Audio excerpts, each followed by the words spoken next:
Bismillahirrahmanirrahim. Assalamu alaikum les amis. Bienvenue sur la chaîne Il était une fois l'islam. Je m'appelle Amir et je vous présente ma grande sœur Salma. Assalamu alaikum les amis. Salma, qu'y a-t-il? Pourquoi es-tu en noir? Pourquoi es-tu triste?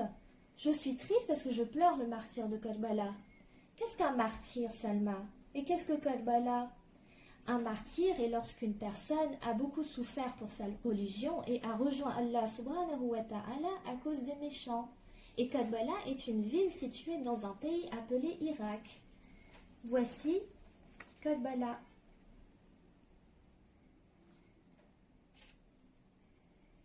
Salma, raconte-nous l'histoire de ce martyr de Karbala. Très bien. Nous allons utiliser notre imagination pour voyager à un moment de l'histoire où il n'y avait pas de télé, pas de dessin animé. Nous allons voyager à un moment de l'histoire où la seule façon de se déplacer, la seule façon d'aller d'un endroit à un autre, comme par exemple aller de la maison à votre école ou aller de la maison à votre mosquée, ce n'était pas en voiture ou en bus. Les seuls moyens de transport qui existaient étaient des chevaux, des ânes ou des dromadaires. Est-ce que vous êtes prêts maintenant, les amis? Oui? Super! Il était une fois une ville qui était très très loin, une ville où il y avait du sable partout. Cette ville était connue pour ses dattiers, dont les fruits que l'on cueille s'appellent les dattes.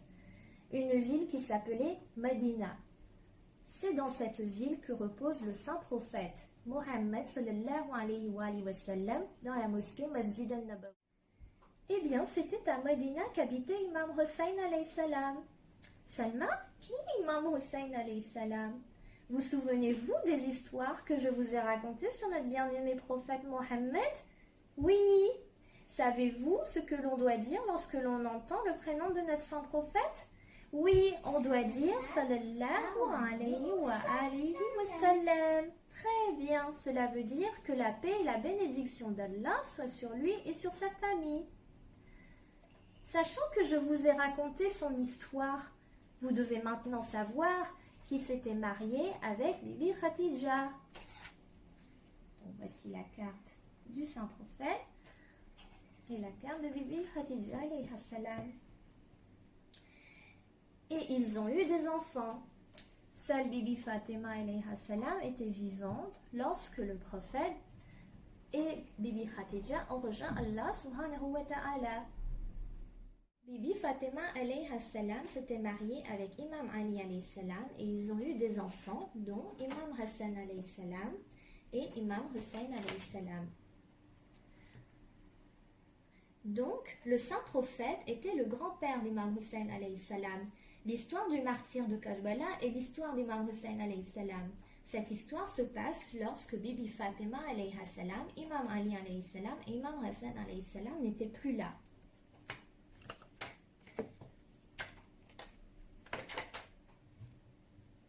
D'accord, j'ai compris maintenant. Mais alors Salma, qui est le méchant dans cette histoire? Du temps de Imam Hassan alayhi salam, il y avait un homme très méchant du nom de Muawiyah.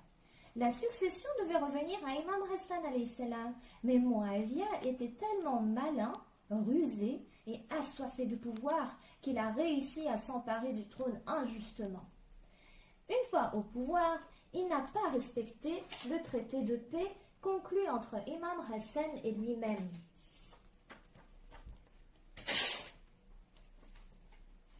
Une fois au pouvoir, il n'a pas respecté le traité de paix. Il demanda aux gens d'être méchants avec Imam Ali alayhi salam. Il payait des gens pour modifier les sages paroles du saint prophète.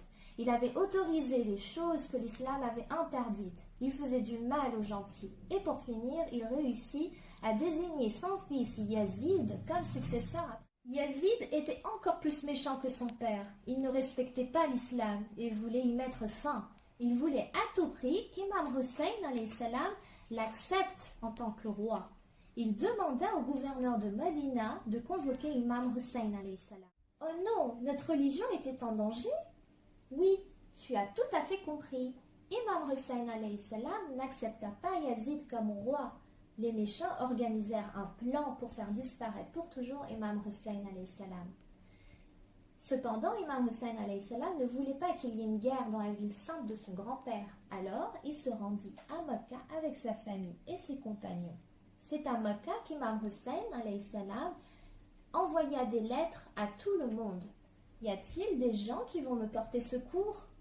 Uniquement les gens de Koufa acceptèrent de se joindre à lui pour combattre Yazid. Yazid apprend que les gens de Koufa vont aider Imam Hussein alayhi salam. Alors, il veut à tout prix faire disparaître pour toujours Imam Hussein alayhi salam. Imam Hussein alayhi salam sait que sa vie est en danger à Mecca. Il ne voulait pas qu'il y ait une guerre dans la ville sacrée. Il décide de raccourcir son pèlerinage et de quitter Mecca avec sa famille et ses compagnons. Yazid, avec l'aide du gouverneur de Basra et Koufa, a réussi à faire changer d'avis les gens de Koufa en leur faisant très peur. En chemin, Imam Hussein alayhi salam apprend que les gens de Koufa ne vont plus l'aider. Leur cœur était avec Imam Hussein alayhi salam, mais leurs épées étaient avec Yazid. Imam Hussein alayhi salam croise une armée dont le commandant s'appelle Hur. Il a eu l'ordre d'emmener Imam Hussein alayhi salam jusqu'à Koufa. Arrivé près de Nainava, Hur reçoit l'ordre de bloquer la route d'Imam Hussein alayhi salam et de le faire camper dans un endroit désertique où il n'y a ni abri ni eau.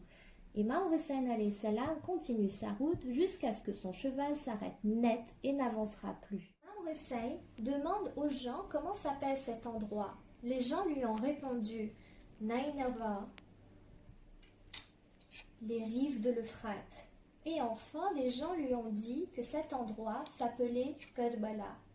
C'est sur cette terre que se déroulera la bataille de Karbala, et c'est ainsi qu'Imam Hussein alayhi salam tombera en martyr.